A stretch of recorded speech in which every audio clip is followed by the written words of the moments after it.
नमस्कार, मराठवाडा न्यूज 11 मध्ये आपले मनपूर्वक स्वागत। बदनापूर तालुक्यातील हिवराळा येथील डॉक्टर बाबासाहेब आंबेडकर सभागृह लोकार्पण सोहळा संपन्न झाला। यावेळी बदनापूर अंबड विधानसभा मतदारसंघाचे आमदार नारायण बोकुजे यांच्या हस्ते संपन्न झाला। यावेळी पंचक्रोशीतील नागरिक व भाजप कार्यकर्ते मोठ्या संख्येने उपस्थित होते। पंचक्रोशीतून आलेले आजी माजी सर्व सरपंच, ग्रामपंचायत सदस्य, गावातील ज्येष्ठ वडीलधारी, गावचे सरपंच, उपसरपंच, माजी आजी, सर्व सोसायटीचे मेंबर, निवडणुकीचे दिवस आहे कोणी राहिलं तुझे त्याच्यामुळे सर्व मान्यवर, समोर बसलेले सर्व ज्येष्ठ वडीलधारी आणि तरुण मित्रांनो, मी प्रथम बौद्ध स्वामीजी सभागृहाचं लोकार्पण आपल्या सर्वांच्या साक्षीने झालं असं मी जाहीर करतो। डॉक्टर बाबासाहेब आंबेडकर जगाच्या पाठीवर या देशाला सगळ्यात मोठी राज्यघटना दिली। त्या राज्यघटनेच्या आधारावर लोकशाही चालली। जर डॉक्टर बाबासाहेब आंबेडकरांचं संविधान राज्यघटना जर नसती, कदाचित शेवटच्या माणसाला राज्यघटनेत प्रत्येक गोष्टीचं न्याय देण्याचं काम डॉक्टर बाबासाहेब आंबेडकरांच्या संविधानात आहे।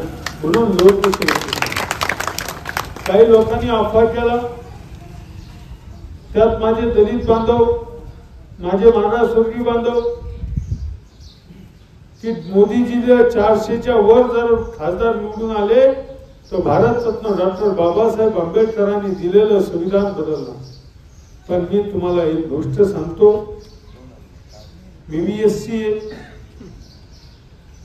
इथे गावचा सरपंच बी डॉक्टर बाबासाहेब आंबेडकरांच्या राज्यघटनेनुसारच होतो। 5 वर्ष झाले तर एक दिवसही मागे होत नाही, पुढे होत नाही।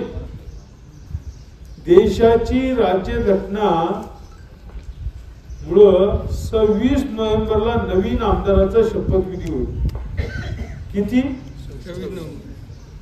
त्याच्यामुळे त्याच्या अगोदर निवडणूक विधानसभेची घेणं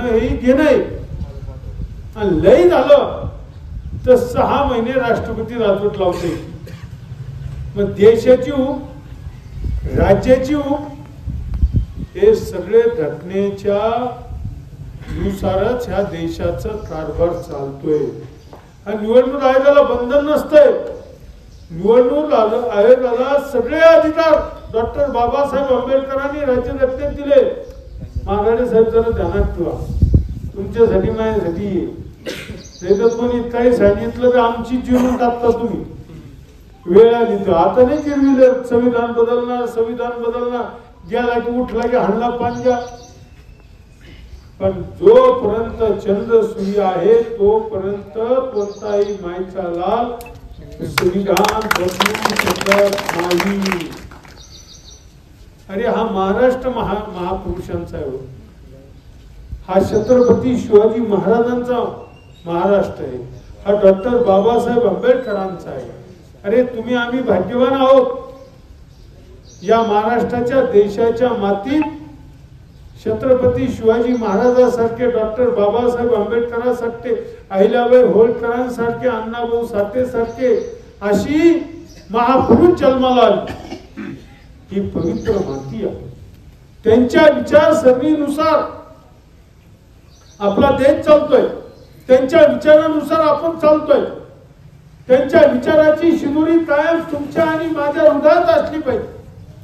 आणि पुन्हा महाराष्ट्रात संत महात्म्याची भूमी, येथे संत तुकाराम महाराजापासून तर संत चोखोबा रायापर्यंत मधले सगळे आले महाराज ते आपण म्हणून आहेत, संतांचं नाही घेतलं। ही अशी संत, अशी महात्मे या महाराष्ट्राच्या मातीच्या। सांगायचं तात्पर्य हे की लोकांच्या भूल थापाला बळी पडू नका। आम्ही पुढारी काही म्हणू, आमच्या स्वार्थासाठी आज कन्फ्यूज करण्याचं काम राजकीय पुढारी करीत.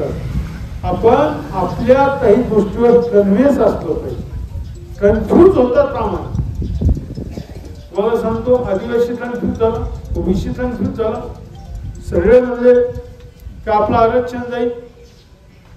आता राहुल गांधी अमेरिकेत जाऊन म्हटले की मी आलो, भारतातलं सगळं आरक्षण मी बंद करणार, सगळ्याच करणार. लोक कन्फ्युज होतात, कन्व्हिन्स होतात. बोलायला काळात तर मी पुढे मी आलो, प्रश्न काही बोलून जातो, मत घेतो, निघून जातो. पण कोण ट्राय करतं त्याचं आत्मचिंतन झालं पाहिजे. नारायणपूरचे 10 वर्षापासून आमदार, काय नारायणपूरचं काम केलं त्याचं काहीतरी आत्मचिंतन झालं पाहिजे, विश्लेषण झालं पाहिजे. विश्लेषणच नाही झालं त्याला महत्व काय. आजच्या परिस्थितीनुसार जर विचार जर केला, 25 वर्षात जो बदनापूर अंबड विधानसभेत काम नाही झालं त्याच्यापेक्षा 10 पट काम करण्याचं काम माया विधानसभेत मी काम तुमच्या बदनापूर तालुक्यात ही खूप दिवसाची मागणी तुमची या रस्त्याची, मी निवडून आल्यापासून मागणी. वाद विवाद जमिनीचे आता मंजुरीला गेलंय. फक्त आता असं करू नका, पहिले इथूनच घातलं होतं, राळ्याला घातलं मी तो रोड, राळ्याला रस्ताच नव्हता. आता जर का जमिनीवाल्यांनी पुन्हा अडचणी आणल्या, पुन्हा तुमची ही पिढी गेली, पुढची पिढी रस्ता लिहून घ्या बॉन्डवर. युरियावाल्याला नम्रपणे विनंती माझी, हात जोडून पाय पडून विनंती आहे, तुम्ही रस्त्याचं जाळं वाढून द्या,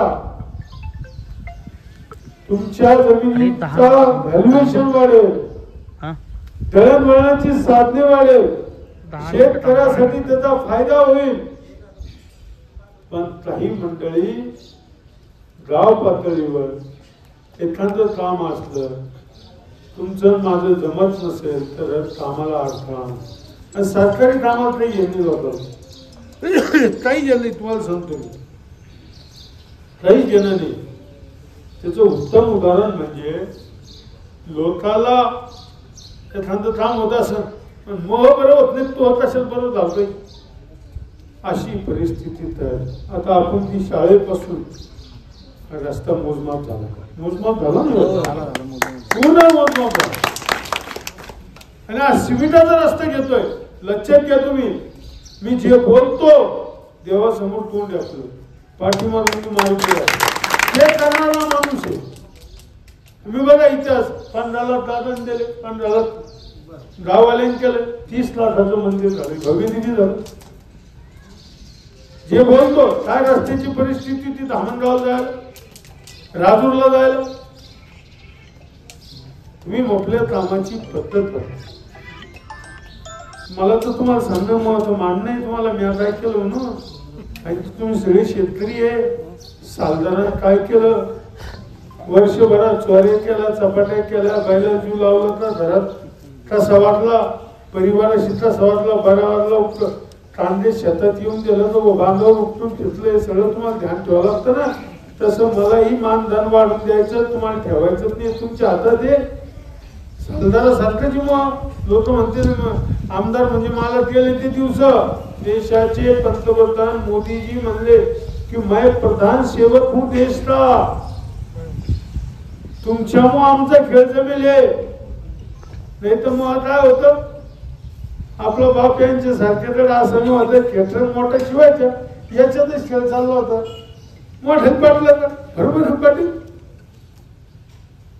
तेच काम करावं असतं. पण तुमच्यामुळं मी आमदार, ही सगळी ताकद तुमची आहे, कोणी नाहीये.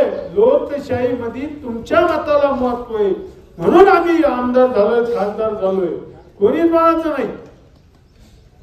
आम्ही काय केलं या माझा, आम्ही काय केलं ते तुम्हाला माहित असलं पाहिजे. तुम्हाला मत द्यायची, आता निवडून द्यायचं, कोणाला नाही द्यायचं हे तुम्हाला ठरवायचंय. मी असे अनिल लुदले यांना सांगतो, 50 सभामंडप केले असे, 50 गौतम बुद्धाचे 50 देतो. आणि मंदिरासाठी तो 52 कोटी रुपये, आतापर्यंत 10 कोटी रुपये आता ह्या गावातच किती झाले सभा मंडपला पैसे, आणवीला परत हिवरा राळा धामाला कोणतंही गाव घ्या, इथं तुमच्या आजूबाजू सांगू राहिलो. आईला दिलं पण म्हणलं भोपेला द्या तरी चालतंय, द्या सांगतो नाही म्हणलोच नाही 10 वर्षात.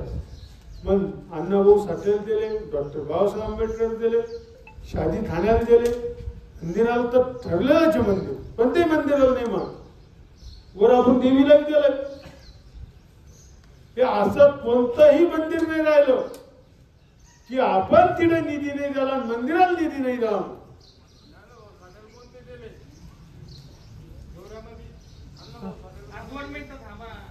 तुम्ही आलेच नाही, भाऊने घरपोच दिला असतो, कधी आले आपल्याकडे, कधी आले तुम्ही माझ्याकडे, तुम्ही आले का नाही येत नाही. हो थांबा बस, आले नाही विना दांडत असं निवडणुकीत डोंगरगावला आलो सर, मी सगळ्याला घेऊन आलो आणि मी हा म्हणलो तुमचा पुरुषांचा अण्णाभाऊ साठेचं सांगितलं, मग तेवढी अक्कल आहे ना. नाही सर, मुद्द्यावर ध्यान आहे आमचं सर, बोलण्याच्या मुद्द्यावर. त्याच्यामुळं प्रत्येकाने काही मागत असताना, आता रस्त्याची 10 वर्ष मागणी होती माझ्याकडे, 10 वर्षापासून मला आठवत आहे हे रस्ता झालाच पाहिजे, मला सोपा आहे ना, मग डिझेल तेवढं वाचत ना, गरीब चामार आहे. त्याच्यामुळं मला हवी राहते, नम्रपणे आपल्या सर्वांना सांगतो. आता काय झालंय मला सांगा, निराधारचे सगळ्यात जास्त पगारी कुठं चालू आहे, वय श्रीची फॉर्म कुठं चालू आहे, लाडक्या बहिणीचे फॉर्म सगळ्यात जास्त इटाचे डबल आले, तरी बोललो नाही मी. मीच अध्यक्ष आहे त्याचा, मी निराधारचा मीच अध्यक्ष आहे, वय श्रीचा मीच आहे, लाडक्या बहिणीचा अध्यक्ष मीच आहे. ते डबल पाहिल्या काही निराधार मध्ये बी आहे, लाडक्या बहिणीत मला आपलं पण वापर चालून देखील लक्षात घ्या. माझा कोणत्याही गोष्टीला विरोध नाही, माझ्या खिशातून चाललं का सरकार देते, मी सरकारचा प्रतिनिधी, पण त्याचा उपयोग शेवटच्या माणसाला झाला, शेवटच्या माणसाला. कष्ट करणाऱ्या शेतकरी बांधवांसाठी सौर ऊर्जा मागचं बिल माफ केलंय, पुढचं 5 वर्ष तुम्हाला बिल येणार नाही, हा निर्णय घेण्याचं काम सरकारने केलंय. आता मागेल त्याला सौर ऊर्जा देऊ राहिली, मागेल त्याला याचा घरात पैसे किती उडाल माहिती, 70 वर्षात इतिहासात नाही झाले. मोदीजीचे सीएमचे 12 याचा शेतकऱ्या समजून घ्या. बायकोच्या नावावर 18,000 वर्षाला किती झाले, 30,000. अन्नपूर्ण योजनेतून 3 गॅस फ्री याचा संघालो, अनुदान आलं. सोयाबीनचं कापसाचं 5-5 हजार, आणि याचा बाप आणि लेख 4 जण जर असले तर 80,000 रुपये येते वर्षात. तरी म्हणते सरकार, अरे ठाकरे साहेबांच्या काळात मुख्यमंत्री होते बिचारे, माझं कुटुंब माझी जबाबदारी म्हणायची, कधी काय केलं नाही. आणि माझ्या लय आमदार होते इथं, पण नाव नाही घेत नाही. काय केलं माझ्या एक फिरतो जिल्हा परिषद मेंबर होता गेवरी सरकारचा, एक कामदार 5 वर्ष असतात राष्ट्रवादीच्या नेत्याचा, एक काम जिल्हा परिषद मेंबर बी आता इकडे माझ्या विरोधी पक्षाचा नेता आहे काय चव्हाण, त्याचं तर काम दिसलं असेल ना. पण तुम्ही मला सांगा याचं काम दाखवा जिल्हा परिषद मेंबरचं, ज्यांना केलं म्हणा, ज्यांना केलंच नाही ते विधानसभेला 3दा पडले. पुन्हा म्हणते अहो येतो तेव्हा मौतीला येतो, लग्नाला विजन काय मौतीचं विजन असतं, लग्नाचं विजन असतं. अरे डेव्हलपमेंट विजन काय तुमच्या डोक्यात, चालण्यास या विचारात कसं आहे म्हणून मी तुम्हाला का सांगतो. माणसं कसे उमेदवार सगळे समोर ठेवा, 5 जणांनंतर विचार करू. राव सध्या मी हुशार होती म्हणून आणले मला तुम्ही, आणि तुम्ही हुशार होते म्हणून न पाहता आपलं जमून टाकलं. आता पुन्हा जमीन आहे तुम्हाला पाहून, नाही तर हे जिरली तू सिनक जिरू म्हणजे झालं. हात जोडून पाय जोडून विनंती आमची, तुमची नाही होणार आहे. तुम्हाला सांगतो, लिहून देतो. उपाशी लोक शेवटी जर वाढायला ते स्वतःच खाऊन घेतील, नंतर कोण म्हणते मीच उपाशी म्हणते. एवढं दिवस राखीव मतदारसंघ उपाशी लोक म्हणते मागचं बदला भरून काढून घ्या, पुढे पाहू. अशी परिस्थिती तयार होईल. म्हणून नम्रपणे विनंती म्हणजे आता मुख्यमंत्री लाडकी बहीण योजना सुरू केली. काँग्रेसवाले म्हणतात बंद करू, कोणी म्हणतो मजूरच भेटणार नाही. मी तुम्हाला सांगतो, लाडकी बहीण योजना PM किसान योजना सुरू झाली, बंद झाली ना. या खाली योजना सुरू करून ठेवणं अवघड आहे. हे सोपी आहे, पण बंद करणं तर लयच अवघड आहे. या पुऱ्या बहिणी आहे ना, लाडक्या बहिणी कोणत्याही पुढे आला कसं बंद केली. मी तर आहे ना, उद्या मी निवडून आलो, योजना बंद झाली. निवडणूक पुस्तक होतीस का बर समज मी बदलतो सरदार भाऊ त्याने सुरू केली, तो बंद केली, तर घेऊन चाललो होतं. त्याच्यामुळं PM किसान योजना सुरू झाली. ती 610,000 होणार आहे, पण योजना बंद झाली का नाही होणार. त्या आधारावर मुख्यमंत्री योजना सुरू झाली नमो, त्याचे 6,000 बंद झाली का. ही लाडकी बहीण योजना 1,500 सुरू झाली, तिचे 3,000 होते, पण योजना बंद होणार नाही. हे तुम्हाला मी सांगतो. लाडकी बहीण म्हणून सांगितलं मी तुम्हाला, लाडकी बहिणीचे आमचे. त्याच्यामुळे चिंता करू नये. हात जोडून पाय पडून नम्रपणे विनंती माझी. एक रस्त्याची मागणी पुढे आली, चिखली याला नंबर आहे का, याला नंबर टाकून घ्या ना, ठराव घ्या ना. सरपंच आहे, नंबर टाकून घ्या. याला CMDS पुढे मीच आमदार होईल, तुम्ही केला तर होणार आहे ना. मग काय हा तसंच करून घेऊ. दुसऱ्या विषयांचं होऊन द्या, आमच्या मातम बांधव समोर आपलं तिथं पत्र किती शेड आहे वरून बरं. मोठा तिथे आहे, सगळे बेसमेंट आहे सगळे आहे. छोटा पुतळा बसून ना तिथं, छोटा बसून ना असा हाफ साईजचा एवढं बांधकाम आहे सर. तुम्ही देऊन टाकून येत हाफ साईजचा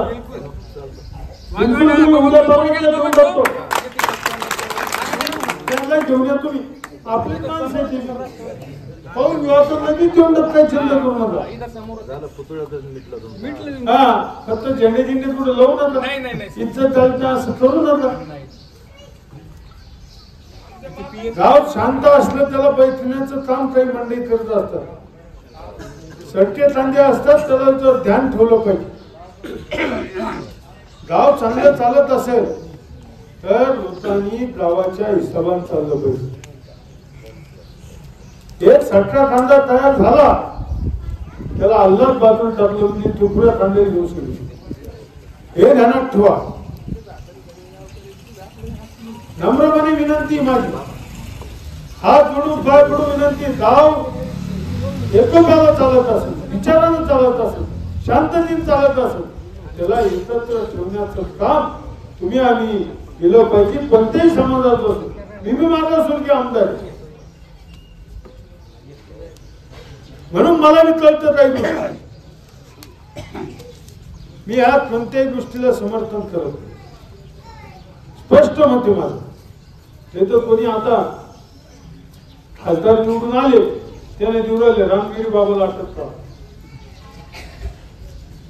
लक्षात घ्या, सगळं सोडून दिलं मतासाठी. काही लोक तर अपप्रचार करते, नारायण पूजे दारू पितो. मी दारू पितो का. जयंत पाटील आले आता, पण बरेच दिवस झाले.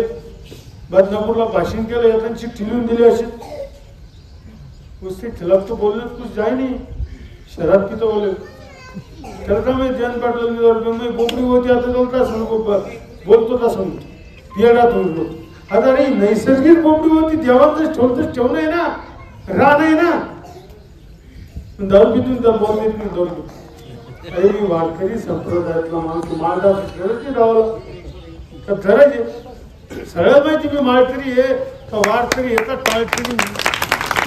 पण लोक कोणत्या समाज कोणत्या माणसाला पुढे जर नाही सापडतो चोरी करताना तो मन त्याचं बदनामी कशी करायची हे धंदा झाला. पक्षाच्या लोकांनी आणि माझी बदनामी करण्यास काम केलं. म्हणून मी नम्रपणे तुम्हाला सांगतो, हात जोडून पाय पडून सांगतो, माझ्या भूल ताबापरी पडू नका आणि येणाऱ्या विधानसभेला पुन्हा मला सेवा करायची साथ द्या, सेवा करायची संधी द्या. हीच आपल्या सर्वांची चरणी हात जोडून पाय पडून नम्रपणे विनंती आहे. धन्यवाद. जय हिंद.